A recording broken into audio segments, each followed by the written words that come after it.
Sekali lagi, terima kasih Bu Megawati. Ibu telah mengabulkan atau merespon harapan masyarakat Indonesia dalam menyampaikan amicus curiae kepada hakim-hakim MK.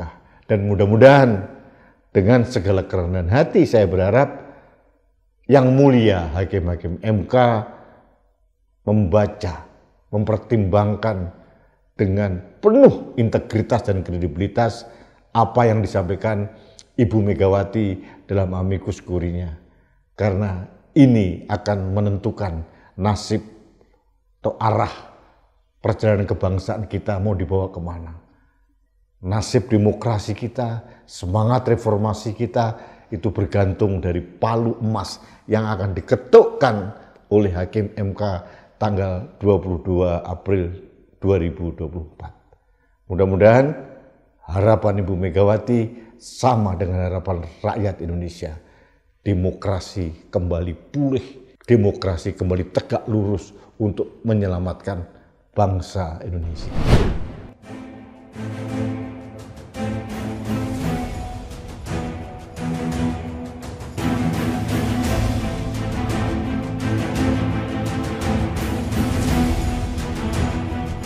Halo sahabat Indonesia, kita bertemu kembali dalam Opini Rudi edisi hari ini, Selasa 16 April 2024. Sahabat Indonesia, saya tidak tahu, wajah saya sedang berseri-seri, hati saya berbunga-bunga karena ada harapan yang tumbuh dalam pikiran saya. Membaca berita bahwa Ibu Hajah Megawati Soekarno Putri selaku pribadi menyampaikan amicus curiae atau sahabat pengadilan langsung ke Hakim MK. Ini seolah-olah merespon harapan masyarakat selama ini. Kalau kita melihat berita Kompas, ada tulisan Ibu Megawati kalau tidak salah tanggal 8 April 2024 yang lalu, kami dengan beberapa guru besar dan elit-elit di negeri ini sempat rasan-rasan begitu. Kita berharap tulisan seperti ini juga diwujudkan oleh Ibu Megawati Soekarno Putri sebagai tokoh bangsa kepada MK dalam bentuk amicus curiae atau sahabat pengadilan. Dan ternyata rasan-rasan dan harapan kami ini terwujudkan hari ini. Ini benar-benar suatu blessing atau kebahagiaan kami rakyat Indonesia karena kami melihat bahwa ketokohan seorang Ibu Megawati Soekarno Putri ini luar biasa. Beliau satu-satunya ketua umum partai yang paling senior dan tokoh bangsa yang mengalami gejolak politik yang luar biasa ditempa dan teruji dari berbagai cobaan dan tekanan selama rezim Orde Baru. Sampai sekarang beliau masih tegar dan beliau adalah orang yang sangat mengerti bagaimana bangsa ini harus diarahkan menuju ke arah Indonesia maju seperti harapan kita semua.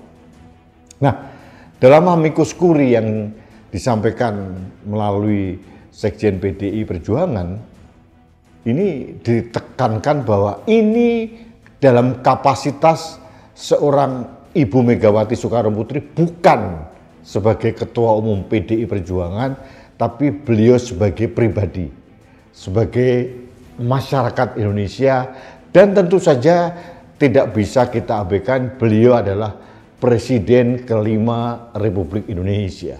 Beliau pernah menjadi Wakil Presiden dan merupakan Ketua Umum Partai Pemenang Pemilu secara 3 kali berturut-turut.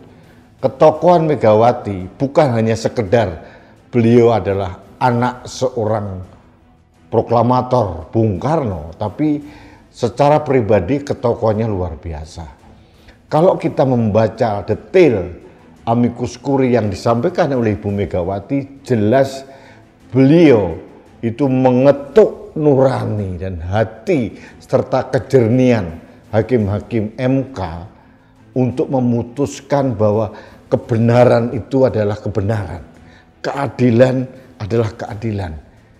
Maka beliau bahkan mengatakan bahwa Dewi Keadilan kenapa matanya tertutup supaya tidak silau dengan berbagai godaan, cobaan yang tentu saja ini dialami oleh 8 hakim MK yang saat ini menangani sengketa Pilpres tahun 2024. Kita tahu pelaksanaan penyelenggaraan Pilpres tahun 2024 penuh dengan manuver, penuh dengan gejolak, penuh dengan drama-drama dan kecurangan yang terstruktur, sistematis dan masif.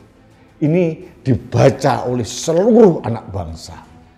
Makanya pada saat Paslon 03 maupun 01 mengajukan sengketa gugatan hasil Pilpres 2024 ke MK, kita mendukung, kita berharap.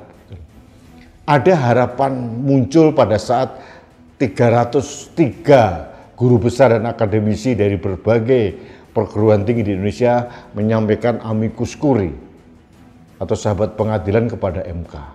Kemudian disusul tokoh-tokoh budayawan, tokoh-tokoh akademisi, guru besar dari Yogyakarta juga melakukan hal yang sama. Nah, sekarang menurut saya adalah puncaknya. Secara pribadi, tokoh bangsa, mantan presiden, dan merupakan ketua umum partai yang penuh dengan pengalaman yang luar biasa menyampaikan amicus curiae. Dan mungkin Ibu Mega tidak sadar bahwa inilah harapan rakyat Indonesia, karena berharap Ibu Megawati turun gunung menyampaikan pendapatnya. Karena di antara tokoh-tokoh bangsa yang masih hidup sekarang ini, Ibu Megawati adalah tokoh yang sangat sentral. Beliaulah yang mendirikan MK. Beliau juga yang menginginkan gedung Mahkamah Konstitusi itu ada di ring 1 agar martabat dan kehormatan MK itu memang benar-benar dihormati oleh seluruh rakyat Indonesia. Kita mengalami pilar MK sempat roboh pada saat Oktober tahun 2023, manakala seorang Anwar Usman sebagai ketua MK meloloskan sang keponakan yang bernama Gibran menjadi calon wakil presiden dengan cacat etika dan cacat konflik of interest segala macam. Nah, sekarang ini 8 hakim MK itu benar-benar diuji. Apa yang disampaikan Ibu Mega benar, bahwa 8 hakim MK ini nanti nama-namanya akan dicatat dalam sejarah perjalanan kebangsaan. Nah, dicatat sebagai tokoh yang menegakkan demokrasi atau yang justru lebih menghancurkan demokrasi, itu tergantung dari kredibilitas dan integritas hakim-hakim MK yang sekarang. Ini yang disampaikan oleh beliau. Dengan tidak maksud menggurui, saya baca dengan detail amicus curiae dari Ibu Megawati Soekarno Putri, ini memberikan pencerahan kepada hakim-hakim MK tentang perjalanan MK kenapa dibentuk. Mengapa kita perlu malaikat pelindung konstitusi, guardian of constitution kita, agar Indonesia ini siapapun presidennya itu tidak melanggar etika, tidak melanggar konstitusi. Ini penting sekali. Dalam amicus curiae juga disampaikan bagaimana seorang presiden Jokowi itu dengan terang benderang melakukan pelanggaran etika. Padahal etika itu adalah hukum tidak tertulis yang tertinggi seharusnya yang diikuti seluruh penyelenggara negara. Apalagi seorang presiden. Kalau seorang presiden kita biarkan merajalela melanggar etika, melanggar moral, apa jadinya negara ini? Apa jadinya bangsa ini? Apalagi ada indikasi bahwa ada kepentingan keluarga, nepotisme untuk menggolkan anaknya. kecurangan penyelenggaraan pemilu ini akan menjadi presiden buruk kalau MK tidak meluruskan. Inilah yang disampaikan oleh Ibu Megawati dalam amicus curiae-nya. Di akhir amicus curiae beliau ada tulisan tangan beliau yang dikatakan bahwa keputusan MK tanggal 22 April 2024 nanti itu bukan merupakan palu godam, tapi palu emas yang merupakan suatu acuan habis gelap terbitlah terang. Ini mengutip apa yang disampaikan oleh Ibu Kartini dalam bukunya beliau, habis gelap terbitlah terang.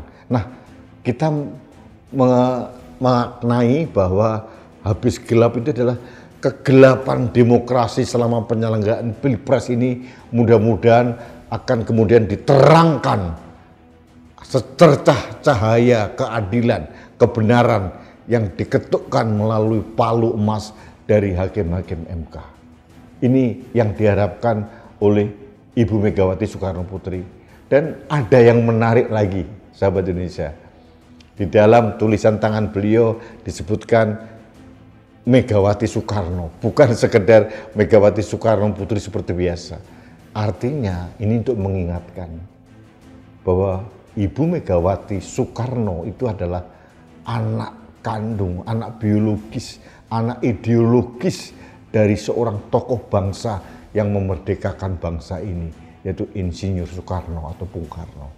Ini sebagai pengingat kepada hakim-hakim MK yang terhormat agar tetap menjaga integritasnya, agar hakim-hakim MK mengingat bagaimana seorang Soekarno, bapak bangsa kita, mendirikan bangsa ini. Bapak-bapak bangsa kita, the founding father, membuat konstitusi untuk menjalankan sebagai payung hukum dari segala hukum di Indonesia. Ini yang diingatkan oleh Ibu Megawati Soekarno Putri. Jujur, saya sebagai rakyat mengucapkan terima kasih kepada Ibu Megawati Soekarno Putri, dan inilah harapan masyarakat yang merasa tidak berdaya melihat demokrasi tercederai dengan penyelenggaraan Pilpres yang luar biasa curang, dan bisa dikatakan mengutip ucapan Pak Yusuf Kalla, ini adalah pemilu terburuk sepanjang sejarah Indonesia. Ada yang mengatakan juga ini perpaduan antara pemilu tahun 1971 dengan pemilu 2009. Tekanan, pengarahan massa digabungkan dengan politik gentong babi atau politik yang populisme, sehingga rakyat itu secara tidak sadar tercederai secara hati nurani, akhirnya memilih, diarahkan untuk memilih sesuatu yang sebetulnya tidak layak untuk negeri ini. Sekali lagi, terima kasih Bu Megawati, Ibu telah mengabulkan atau merespon harapan masyarakat Indonesia dalam menyampaikan amicus curiae kepada hakim-hakim MK. Dan mudah-mudahan dengan segala kerendahan hati saya berharap yang mulia hakim-hakim MK membaca, mempertimbangkan dengan penuh integritas dan kredibilitas apa yang disampaikan Ibu Megawati dalam amicus curiae-nya. Karena ini akan menentukan nasib atau arah perjalanan kebangsaan kita mau dibawa kemana. Nasib demokrasi kita, semangat reformasi kita itu bergantung dari palu emas yang akan diketukkan oleh Hakim MK tanggal 22 April 2024. Mudah-mudahan harapan Ibu Megawati sama dengan harapan rakyat Indonesia.